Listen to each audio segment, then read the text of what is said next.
I actually have one fabulous person starting off the day with me here.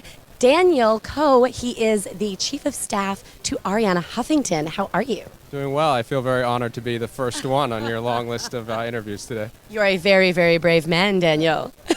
So, the Chief of Staff to Arianna Huffington, what does that entail? That's a great question. So Arianna, obviously, as the president and editor-in-chief of the Huffington Post Media Group, has a number of projects, a number of things she needs to oversee, both the editorial vision, business, a lot of different related things. And so Tons of hats. She could probably have 50 of me, but she needs someone to help her kind of think through these projects, advise her on the right path forward, and also to just generally manage the day-to-day of that. So that's my responsibility, and it's been a real honor to serve. Oh my goodness. So is there more? So there's just one of you. That means that, wow, you have a ton of things on your list, but yet you're sitting here with me, and he keeps pulling out his phone. And then I think, is that Arianna? And he says, yes, actually, because she's en route to Vegas herself right now, yeah? She is. We're launching a new app. So, Arianna obviously has been a pioneer in the digital world with blogging and social media, et cetera.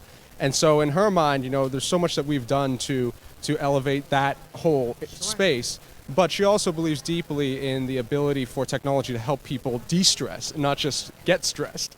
So we've launched this new app. It's available on the App Store called GPS for the Soul. It allows you to take a reading of what's called the heart rate variability, so the variations in your individual heartbeats, to tell you how stressed out you are. And then we offer guides and little slideshows and things like that that'll help you calm yourself. And you can actually see the difference when you first take the reading and then after you're done a guide. You can see how much more it's relaxed you. And you can also create your own guides as well.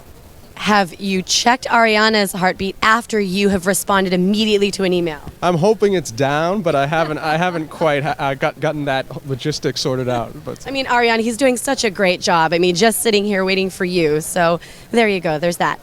So GPS for the Soul. What are some other big initiatives that are coming up that you can maybe give us a sneak peek about? Sure. We're really, really thrilled that, we obviously pioneered blogging and we have 30,000 bloggers now who blog for us. But what we're doing now is really expanding to a full-fledged media organization. So we launched HuffPost Live in August. It's our 12-hour-a-day streaming network where people can literally Skype or Google Plus in to a conversation from the comfort of their homes or their office.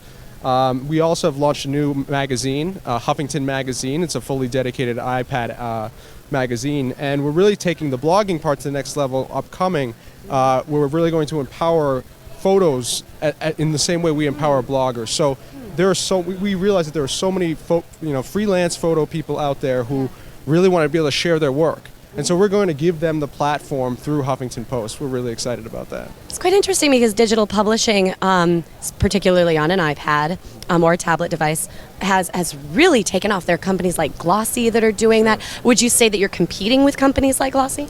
I wouldn't say we're competing because what we're really trying to do is just an extension of what we're already doing. So, the traditional model of experts are the only people who write articles online has now gone. And HuffPost obviously gives our platform to people to blog about all of that. And so now, it is changing with the internet, but still I'd say the majority of those photographers who control all of the photos that you see in Getty or any of that, we want to be able to disrupt that in the same way we disrupt blogging. So we allow, any photographer who takes a good picture, I've taken pictures before that I thought were good. I've seen friends who've taken pictures that I thought were much better than some of the ones I see in the newspaper. Right. So why not empower them in the same way? So we don't see it as a competition, we really just see it as an extension of what we're already doing.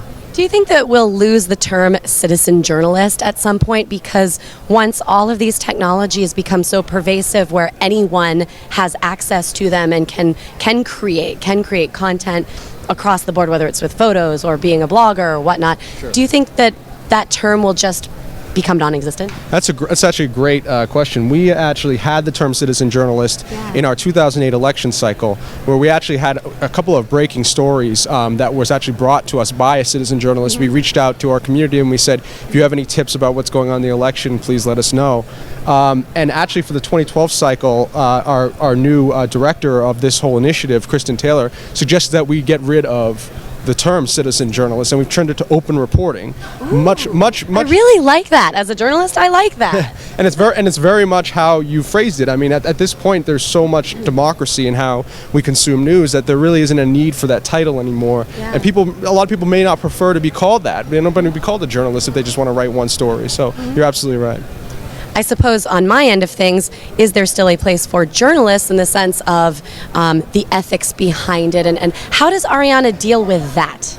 Absolutely. It's a great question. I think that there will always be a role for the traditional journalists, both from an expertise perspective, from a quality of writing perspective, and all of that.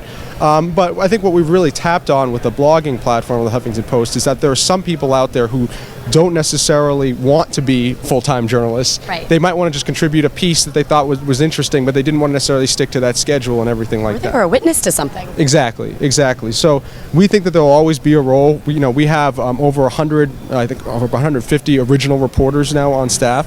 And so obviously we care deeply about the role of traditional journalism, but at the same time we really now feel like it is a collaboration rather than just a siloed group of experts that where traditionally would be 20 or 30 years ago. Sure. And mainly you have offices in New York and then also some in LA, correct?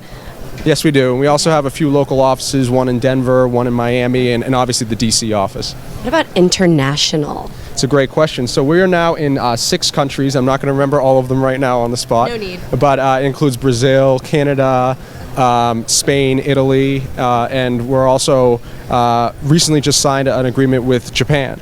And we plan in the coming year to expand even further than that. Mm-hmm. So we really feel like this model is very scalable. Mm-hmm. That in every country you're going to find very excited people who want to opine on issues, that want to be a part of the community. Mm-hmm. And so we're really excited about that, and we see that as a key part of our growth and also a key part of the ecosystem of HuffPost going forward. Yeah. If there's something going on in France, and instead of covering it from a U.S. perspective only, we can have French bloggers blog in real time. So we're really excited about it. I could also possibly see Ariana really getting behind empowering people in other countries to have a voice, because it is about empowering people, democratizing the media. So sort of thinking of like Arab Spring and things like that. Curious to see where she will go with that. No, absolutely, and that's exactly right. Yeah. So many people. One of the pleasures of the job is that you hear about so many bloggers who are so excited about blogging, saying, I never really thought of myself as a journalist or as a contributor to the media, but having my voice is so empowering, and our comments platform is such that people see real time kind of how it's impacted them. I actually started, my first role at the HuffPost was as a blogger. Really? And I wrote about 10 or 15 pieces for them before I even knew about this job. Okay. And I really don't know if I would have been interested before getting involved from that perspective. So it really is true that we really hope that it will empower people and get people excited about being more of an active, engaged member of their communities rather than just passively consuming news. Excellent. Seems like there's a lot going on, and it's amazing to see how it's grown as well. So congratulations, and congratulations for being the man behind the woman, kind of. Thank you very much. Thank you. Everybody, Daniel Coe here, Chief of Staff for Ariana Huffington. Thank you very much. Oh, and actually, if people want to follow you on Twitter specifically, what is your handle? My handle is DANK. Dank. And I also wanted to just say another big part of what Ariana is trying to do right now is around jobs, and how can we have a conversation around what is working in terms of job creation rather than just the traditional cynical view of the press. So we actually opened a competition called the Job Raising Challenge in partnership with the Skoll Foundation, who's offering $250,000, McKinsey and Company, our knowledge partner, and CrowdRise, the crowdfunding platform. So we had 220 applications of nonprofits in the job creation space from 33 states and 110 cities. Nice. And we're actually narrowing that down, and from January 21st to March 1st, people can go on Huffington Post and donate to their favorite ones. And so we're really excited about that. I'll be tweeting a lot about it, but we'd love everybody to get involved as much as possible. Wonderful. Well, I will be following up on that, definitely. So great to see you, and have a wonderful rest of your time in Vegas as soon as Ariana lands. Thank you very much. See you soon.